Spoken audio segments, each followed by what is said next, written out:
Un saludo para todos nuestros hermanos de Templo Belén. Una vez más nos encontramos en este espacio, nuestro espacio donde podemos compartir la palabra de Dios.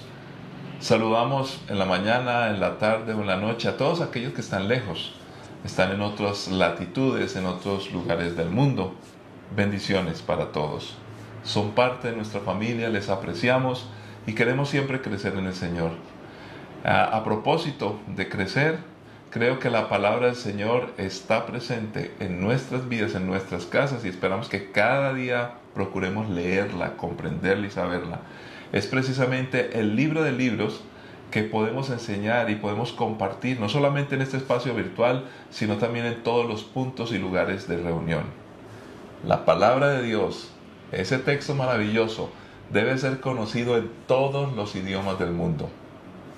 Hace poco regresé de una reunión, 72 directores de misiones de las Asambleas de Dios de cada país del mundo. Somos más, pero solamente pudimos asistir a este grupo, un número bastante grande.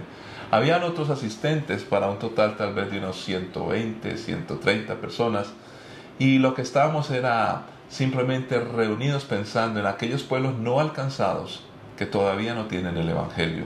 Y uno de los clamores vitales que surgió en la reunión es: ¿podemos llegar hasta ellos? Hay muchas maneras y formas de hacerlo. La tecnología nos está ayudando, las regiones se conectan más fácil, pero la gran pregunta es: ¿cómo vamos a comunicar el Evangelio si todavía hay muchos pueblos que no tienen una porción de las Escrituras en su propio idioma? Estamos hablando algo así como de 150 millones de personas que no tienen en absoluto la manera de poder encontrar una sola porción o texto de la Escritura en su propio idioma. Muchas lenguas todavía no la tienen. Por eso tenemos nuestro Encuentro Nacional de Misiones Transculturales, al cual les estamos invitando. Acércate a uno de nuestros líderes, pastores, escribe por las redes y te vamos a informar para que nos puedas acompañar 21 al 23 de junio en la ciudad de Cartagena. Así que aquí les estamos invitando para que podamos juntos ayudar a que la palabra del Señor fluya desde aquí hasta lo último de la tierra en el idioma del corazón de cada pueblo. Oramos por eso, para que todo este evento, y vamos a seguir orando fuertemente, para que Dios se mueva poderosamente como lo suele hacer, pero más que Él lo haga, porque lo va a hacer, nosotros necesitamos ser sensibles y creerle al Señor. Padre que estás en los cielos, gracias. Oramos por las naciones de la tierra, pero principalmente en este caso oramos para que puedan tener una porción de las Escrituras o toda la Biblia en el idioma de su corazón. Ayúdanos, Señor, y yo te pido que proveas a todos nuestros hermanos y hermanas que nos quieran visitar allí o reunirse con nosotros en la ciudad de Cartagena 21 al 23 de junio para que podamos estudiar cómo nos llegan las Escrituras, cómo se traduce, cómo nos podemos unir de muchas profesiones y formas para apoyar, para orar, para colaborar en toda la logística, y muchos para poder hacerlo y convertirse en traductores de las Sagradas Escrituras. Señor, yo te pido, Dios, que prosperes y bendigas como lo sueles hacer a todos aquellos que te han creído, Señor, para que de esa bendición puedan ser generosos para poder ayudar a que el Evangelio fluya en todas las direcciones, Señor. Padre, sana al enfermo, restaura al cansado, Señor. Ayúdanos a entender nuestra vida de tal manera que nuestras emociones sean sanas, que tengamos salud mental, oh Dios. Las enfermedades físicas, como lo decíamos al principio, que seamos sanos en el nombre de Cristo Jesús, porque todavía haces milagros. Pero lo más importante es que estemos en la capacidad de recibir la palabra y obedecerla para que crezcamos espiritualmente y podamos cumplir con la misión. A propósito de ello, asunto que queremos tratar en el día de hoy, para tu honra y gloria y bendición de millones que todavía no te conocen, en Cristo Jesús. Amén. Amén. Vamos ahora al texto bíblico. El texto bíblico nos ayuda a encontrarnos con Dios, nos ayuda a entender quiénes somos y hacia dónde vamos. Y precisamente es por eso que la iglesia debe compartir el Evangelio a toda tribu, lengua y nación que lo puedan entender. Pero vayamos al libro, a la carta a los Efesios, el capítulo 4. A ver qué nos dicen las Escrituras. Ahora bien, Cristo dio los siguientes dones a la iglesia: los apóstoles, los profetas, los evangelistas y los pastores y maestros. Ellos tienen la responsabilidad de preparar al pueblo de Dios para que lleve a cabo la obra de Dios y edifique la iglesia, es decir, el cuerpo de Cristo. Ese proceso continuará hasta que todos alcancemos tal unidad en nuestra fe y conocimiento del Hijo de Dios que seamos maduros en el Señor, es decir, hasta que lleguemos a la plena y completa medida de Cristo. Padre, es tu palabra y como siempre con suma urgencia la necesitamos. Habla nuestras vidas porque para eso la escribiste. Ayúdanos a obedecer, a recibirla, a entenderla y por supuesto, así de manera efectiva entonces cumplir lo que tú nos has entregado, cumplir esa misión que nos has delegado, Señor. Y lo queremos hacer con mucho amor y como siempre decimos, con suma urgencia, en Cristo Jesús. Amén. Amén. La palabra de Dios es palabra poderosa, infinita, que lo toca todo, todos los aspectos del ser humano. Y precisamente cuando estamos hablando de llevar el evangelio a toda lengua, tribu y nación, pues estamos hablando de un trabajo que nos toca hacer. Y vamos a mirar el texto bíblico de tal manera que nos ayude a comprender por qué hacemos lo que hacemos y por qué somos lo que somos. Por eso es importante empezar con definiciones. La Missio Dei y la iglesia. El término Missio Dei se refiere precisamente a una explicación más directa y profunda para no confundir con el término que usualmente se utilizaba antiguamente, que es la misión de Dios. La misión de Dios tiene que ver con lo que Él quiere y desea. Pero no se decía así, Missio Dei o misión de Dios. Se decía la misión de la iglesia. Entonces, aunque en términos en el corazón de Dios y en el deber ser nuestro deberían ser lo mismo, la misión de Dios y la misión de la iglesia, desafortunadamente, por hablar tanto de lo que la iglesia tiene que hacer, olvidamos al Dios que entregó la misión. Por eso, por allá un teólogo alemán en el año 1934, aunque algunos dicen que fue más antiguo, fue San Agustín el que lo acuñó, surge esta necesidad para poder entender plenamente a qué se refiere el deseo de Dios en cuanto a lo que la iglesia debe hacer. Entonces, más que la misión de la iglesia, hablemos entonces de la misión de Dios, porque Él fue el que la originó, la dirige y precisamente fue Él el que nos da autoridad para llevar a cabo esa magna tarea que necesitamos cumplir. ¿Qué debe estar haciendo una iglesia? Pues podríamos pensar en algunas alternativas. Una sería hacer cultos para mantener una liturgia. La liturgia tiene que ver cómo cantamos, cuánto se demora una reunión, si levantamos la voz o no, si nos ponemos de pie, cómo predica el clérigo o el pastor, el que está dirigiendo. Y eso es importante. Pero ¿será que a eso se reduce la iglesia y la misión de la iglesia? O en este caso, la misión de Dios. Otra alternativa sería guardar la doctrina. ¿Por qué es importante guardar la doctrina? ¿Qué haríamos nosotros con una doctrina equivocada? Estaríamos perdidos. Y es razonable. Creo que la doctrina es muy importante. Pero Dios quiere mucho más que esto para la iglesia. Ofrecer espacios de contemplación para la comunidad circundante. Es curioso encontrar gente que ni siquiera es creyente o no, no confiesa o no cree en alguna fe particular. Sin embargo, cuando pasa por un templo, entra, hace silencio y hace un acto de contemplación, porque el ser humano necesita sentir la espiritualidad. Pues nuestros templos a veces ofrecen eso a las personas que están a su alrededor, pero la iglesia va mucho más allá de esto. Otra alternativa sería mantener la fe de una comunidad en su tradición, o sea, una fe tradicional. Hemos creído así, así nos enseñaron, entonces nuestra comunidad no puede olvidar eso. Por eso para muchos dejar de ser, en nuestro caso, en nuestro contexto, católicos y pasar a ser evangélicos, eso era negar la mamá, porque ¿cómo vas a negar la fe? Sin embargo, es el mismo texto, es la Biblia. Antes procuramos entenderlo. ¿Será que la iglesia existe solo para preservar todas estas tradiciones de la comunidad?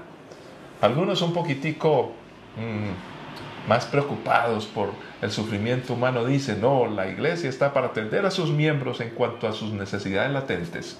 Oh, la gente sufre mucho, los creyentes sufren mucho y una buena iglesia debería estar atendiendo a todo el mundo en su salud mental, espiritual, física y proveerles alivio y cariño. Pues yo creo que eso es muy importante y no estamos diciendo que estas cosas no valgan la pena. Claro que valen mucho la pena, pero la iglesia tiene una misión mucho más allá de esto.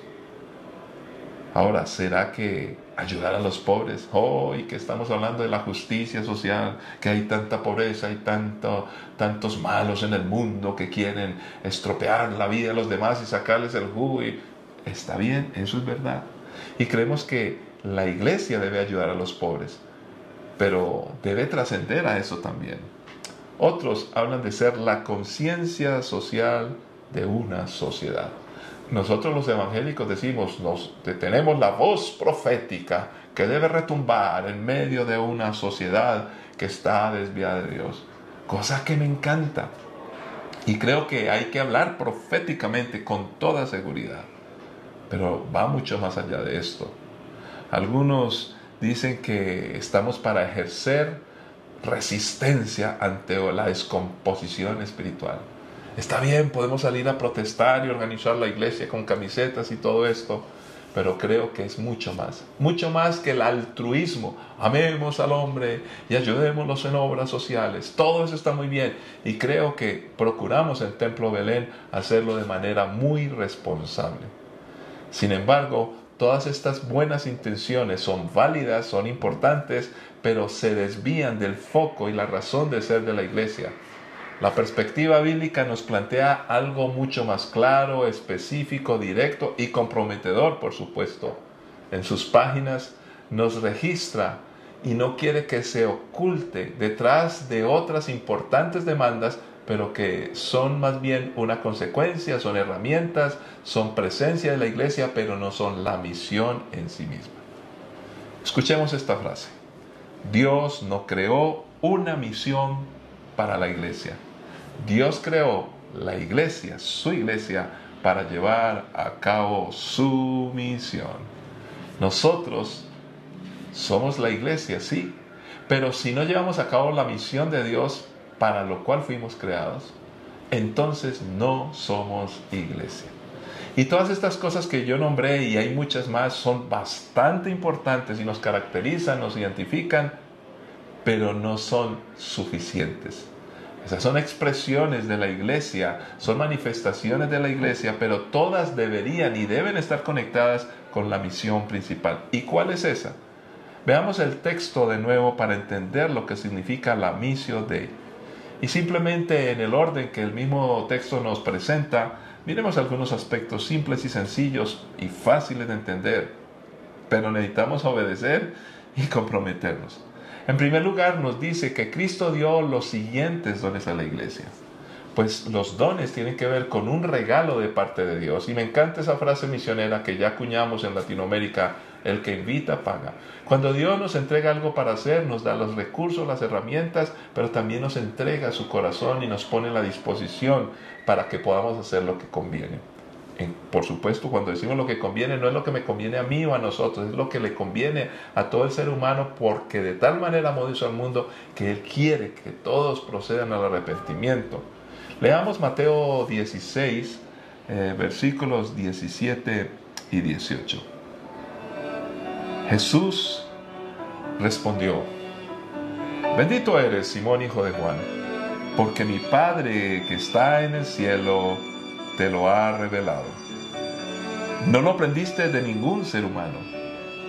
Ahora te digo que tú eres Pedro, que quiere decir roca, y sobre esta roca edificaré mi iglesia, y el poder de la muerte no la conquistará. Este pasaje es clave, y además de clave es muy claro. ¿A qué se está refiriendo? Jesús se compromete ante Pedro y después le delega unas funciones que vamos a analizar hoy, pero le está diciendo, mira, sobre esta verdad, sobre la roca, Jesucristo es la roca, me comprometo y tú estás involucrado en eso con la iglesia, pero yo, dijo Jesús, edificaré mi iglesia y las puertas del Hades no prevalecerán contra ella. Entonces Jesucristo hace una propuesta: construir, ¿sí? Edificar, levantar su iglesia y hacerla de manera tan sólida que los embates o los ataques a la iglesia nunca jamás la podrán destruir. Por eso yo vivo confiado, y si yo cumplo la misión de Dios, nunca podremos ser destruidos ni derribados. Ahora, ¿cómo Dios, el que invita paga, entrega unas herramientas? Estos dones son maravillosos por el planteamiento inclusive, porque cuando pensamos los dones pensamos en poder, en cosas como ya la Biblia lo propone, pero se nos olvida que la misma Biblia nos dice por los dones, o en los dones también la manifestación de unas personas que reciben los dones.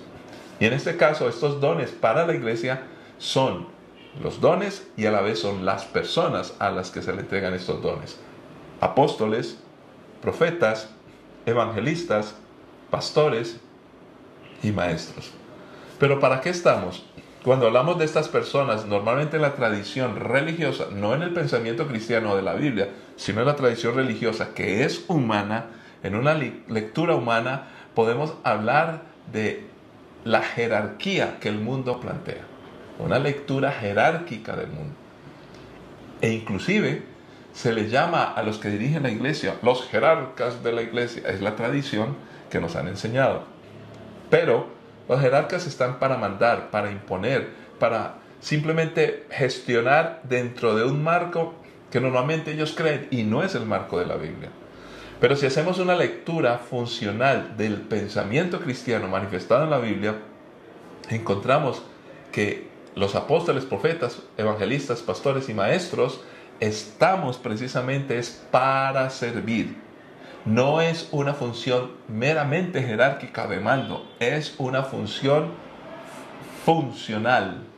Es la manifestación del servicio pleno. Función que funciona, y perdón la redundancia, decirlo de esta manera, porque a veces hablamos de funcionalidad, pero no funcionamos para nada. Dios no quiere que nos convirtamos en un montón de personas que mandamos y que damos órdenes. En algunos momentos hay que hacerlo, pero necesitamos el servir. Ahora, miremos qué nos plantea Mateo, capítulo 20, versículo 24 en adelante. La Escritura siempre nos da la recomendación suficiente. Cuando los otros 10 discípulos oyeron lo que Santiago y Juan habían pedido, se indignaron.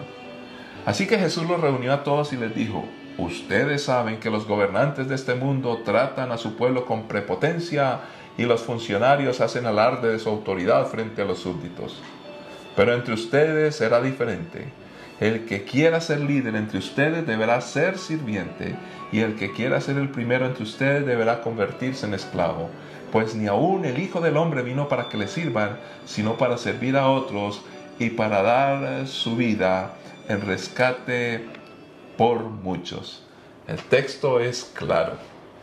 Nosotros estamos para servir. Jesús vino para servir. Entonces, no podemos pensar en ser apóstoles, pastores, profetas, evangelistas y maestros para enseñorearnos, sino para servir. Ahora, estas personas, estos dones están en la iglesia, y escuchemos bien, porque así debería funcionar toda la iglesia, y eso es lo que deseamos en Templo Belén, seguir el patrón bíblico. Entonces, ¿qué hacen estas personas? ¿Para qué son estos dones? En primer lugar, aparece preparar a la iglesia para que lleve a cabo la obra. Preparar a la iglesia para que lleve a cabo la obra.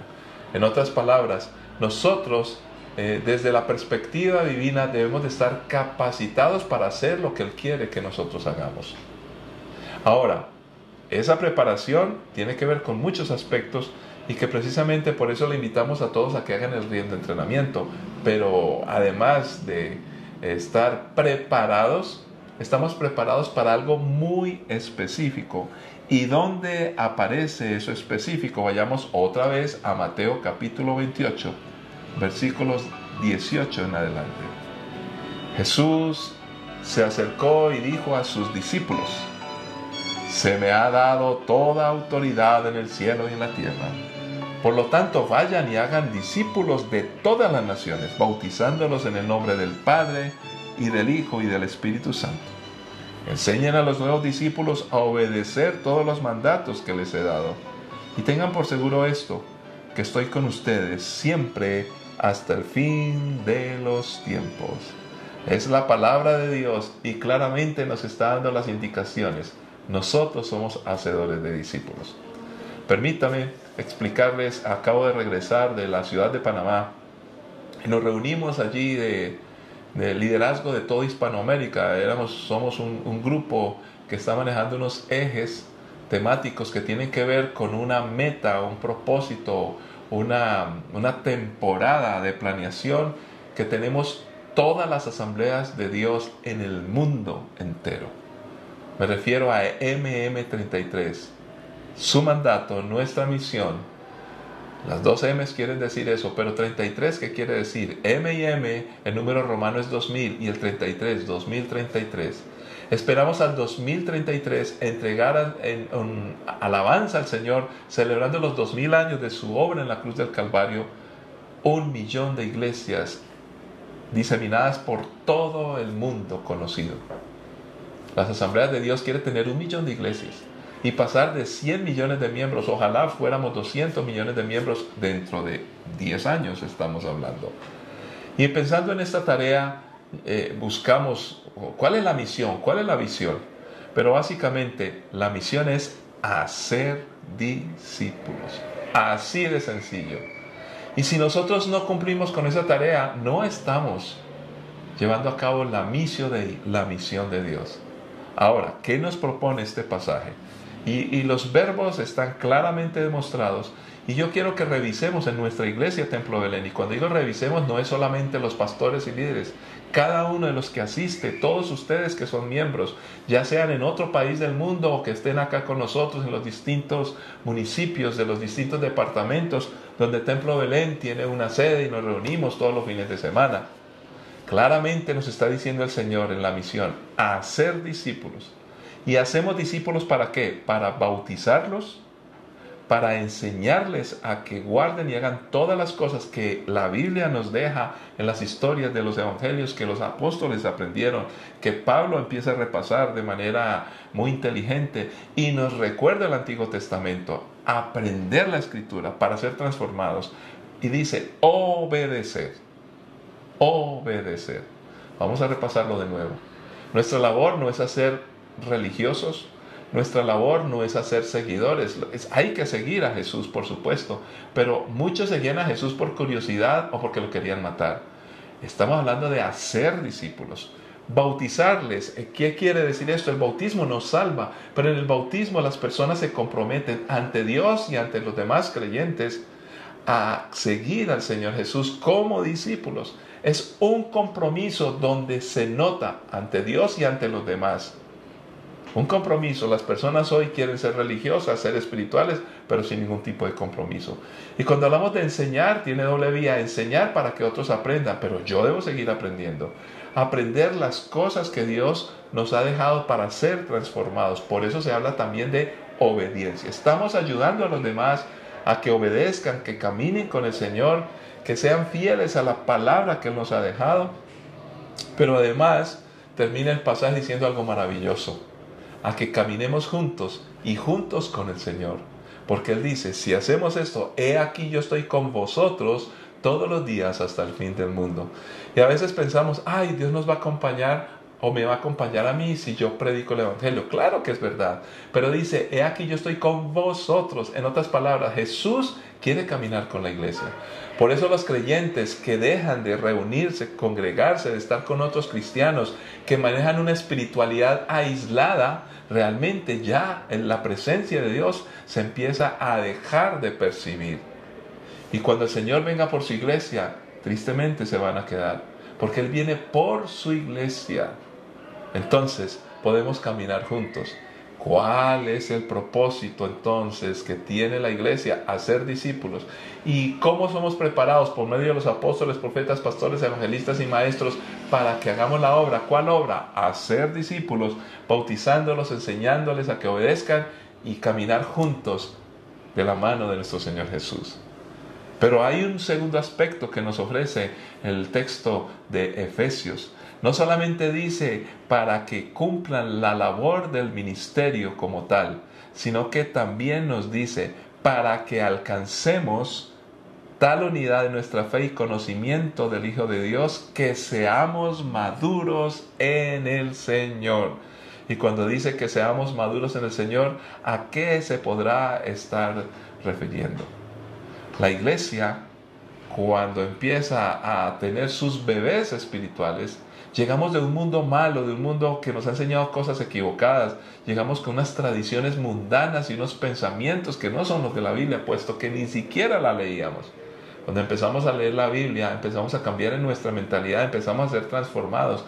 Pero debemos dejar ese pensamiento del mundo y pasar a tener un pensamiento mucho más grande, mucho mayor, que lo cobija todo, que es integral.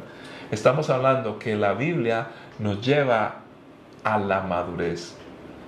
La enseñanza de los apóstoles, profetas, pastores, evangelistas y maestros nos prepara para cumplir la misión de Dios, pero también para ser maduros. ¿Y por qué ser maduros? Pues podríamos hablar de muchas cosas. Vamos a mirar qué nos propone precisamente el libro de Hebreos, capítulo 5, versículo 11 en adelante. Nos gustaría decir mucho más sobre este tema, pero es difícil de explicar, sobre todo porque ustedes son torpes espiritualmente y tal parece que no escuchan. Hace tanto que son creyentes que ya deberían estar enseñando a otros. En cambio, necesitan que alguien vuelva a enseñarles las cosas básicas de la palabra de Dios. Son como niños pequeños que necesitan leche y no pueden comer alimento sólido. Pues el que se alimenta de leche sigue siendo bebé y no sabe cómo hacer lo correcto. El alimento sólido es para los que son maduros, los que a fuerza de práctica están capacitados para distinguir entre lo bueno y lo malo. Este es uno de los pasajes que más me encanta porque es contundente, es práctico. A veces nos imaginamos que la Biblia es un libro supra espiritual, metafísico, que habla por allá en unas ondas extrañas. No, la Biblia desafía y es directa. Hablamos del cristianismo y algunos piensan que es una fe ciega. Al contrario, es una fe que nos aguza los sentidos y nos hace poner los pies en un mundo real, con un pensamiento muy espiritual, pero que se manifiesta en lo práctico. Y miremos simplemente, normalmente lo que nos propone el texto es que cuando empezamos a seguir al Señor somos bebés espirituales. Porque está hablando de una niñez y una maduración o maduramiento, como usted lo quiera decir. Pero lo que Él desea es que pasemos de niños a ser adultos espiritualmente. Porque dice, cuando llegamos, todos éramos torpes espiritualmente. Nuestra forma de tomar decisiones, de decidir, era muy intelectual, era muy humanista, pero qué grandes errores cometíamos. Y el problema que detecta aquí el autor de Hebreos, creo que fue Pablo, otros dicen que fue otro, no importa quién fue, lo que detecta es, ustedes llegaron niños torpes espiritualmente, pero como que parece que no escuchan. En otras palabras, si somos torpes espiritualmente y reconocemos a Jesús y estudiamos la palabra y permitimos la acción de la iglesia en nosotros para madurar, entonces obviamente al escuchar deberíamos de dejar de ser torpes y ser sabios espirituales, ser hábiles espiritualmente.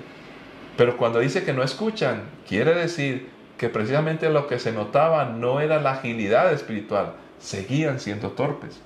Y fíjese que empieza a darnos una medida, indicadores claros. Hace tanto que son creyentes, hablando en el tiempo, que ya deberían de estar enseñando a otros. ¿Por qué dice enseñando a otros? Porque es algo que el autor tiene en mente, que la palabra tiene en mente, que Efesios nos propone para enseñar. Si yo crezco, llego a estar a un nivel suficiente para seguir aprendiendo, por supuesto. He madurado, pero ya debería estar enseñándole a otros. Una gran pregunta que yo haría a cada uno. ¿Cuánto llevas en la vida cristiana? ¿Y crees que esos años reflejan una madurez en tu vida? Y peor aún, crees que durante todo ese tiempo ya has ganado una gran cantidad de personas porque ya eres maestro para otros y estás haciendo discípulos? Esa es una pregunta que retumba en mis oídos, me desafía a mí porque yo crecí en el Evangelio. Y dice el autor, en lugar de la lógica de pasar de ser torpes espirituales, escuchando, a llegar a ser hábiles espirituales, ágiles espiritualmente, entonces, debido al tiempo, ahora ustedes enseñan a otros. Así debería ser, pero parece que el autor está reconociendo otra cosa. En cambio, dice, necesitan que se les vuelva a enseñar todas las cosas básicas de la palabra de Dios. Hoy hay creyentes que no les gusta el día de entrenamiento. Cuando me refiero a eso, si usted tal vez no asiste a nuestra iglesia, es que no quieren capacitarse.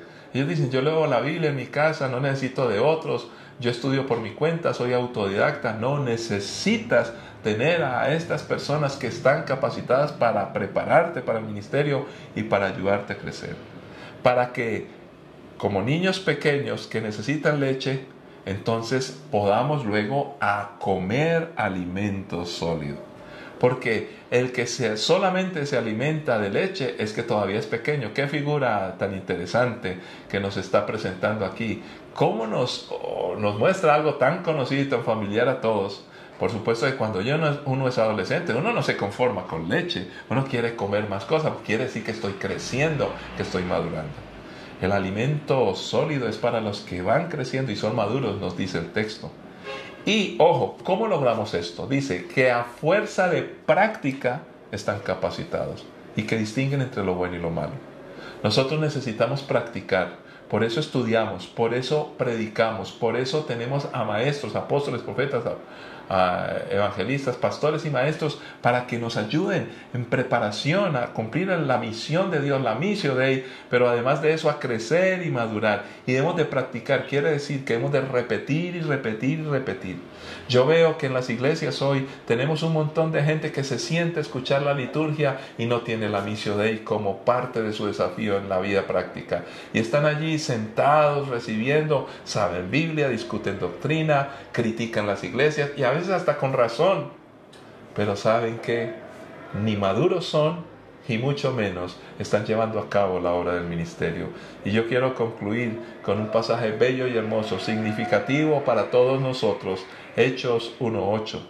Pero recibirán poder cuando el Espíritu Santo descienda sobre ustedes y serán mis testigos y le hablarán a la gente acerca de mí en todas partes, en Jerusalén, por toda Judea, en Samaria, hasta los lugares más lejanos de la tierra.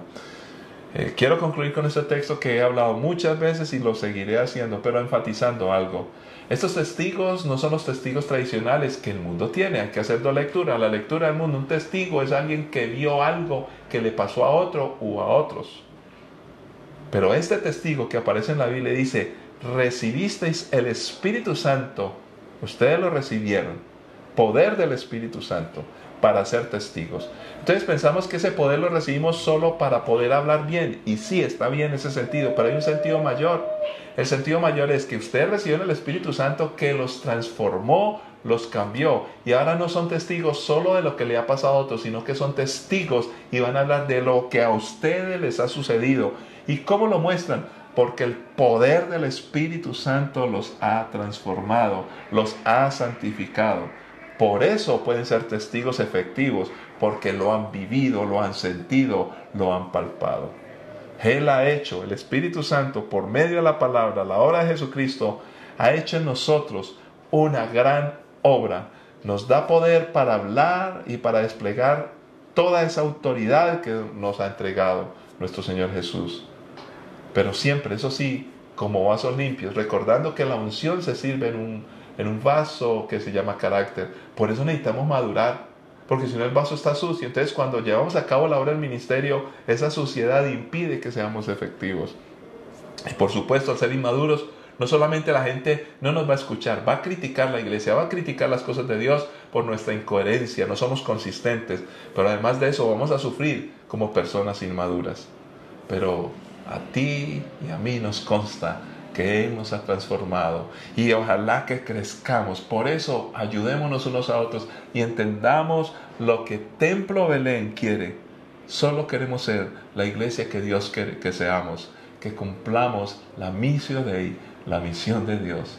Padre que estás en los cielos, te doy gracias por cada creyente de nuestra iglesia. Estamos aquí siempre para crecer, para madurar y entender esto tan sencillo que tu palabra nos propone. Somos la iglesia y la iglesia fue creada, sí, nosotros, para cumplir la misión. ¿Y cuál es la misión? Señor, tú te encargaste con todas las necesidades, nos dotaste de todo y nos diste dones a personas maravillosas, apóstoles, profetas, evangelistas, pastores y maestros, para que nos ayudaran a crecer, ser maduros, para poder mostrar una obra en nosotros, ser testigos eficaces y entonces cumplir de manera cabal la obra del ministerio. ¿Cuál es el ministerio? Predicar el evangelio para que todos aquellos que lo escuchen se hagan discípulos, les podamos enseñar, bautizar y que ellos en obediencia caminen junto con nosotros y tu Hijo Jesucristo, felices de la mano, Señor, hasta que vengas por nosotros o nos lleves. Te pedimos por cada familia, Señor, por nuestros jóvenes, por nuestros adultos, nuestros ancianos. Necesitamos, Señor, obreros en la mies para seguir llevando a cabo la obra del ministerio, pero en madurez. Queremos cumplir con la misión que nos has entregado, para tu honra y gloria y bendición de millones, desde aquí hasta allá, lo último de la tierra, en Cristo Jesús. Amén. Muy bien, y les recuerdo, una oportunidad de crecer y madurar para hacer la obra en Amid, junio 21 al 23, Cartagena. Te esperamos aprender, madurar y por ahí derecho algo extra, un chapuzón en las aguas allí de esta ciudad del mar, allí Atlántico, que nos va a permitir gozarnos como iglesia. Bendiciones para todos y nos veremos en una próxima ocasión.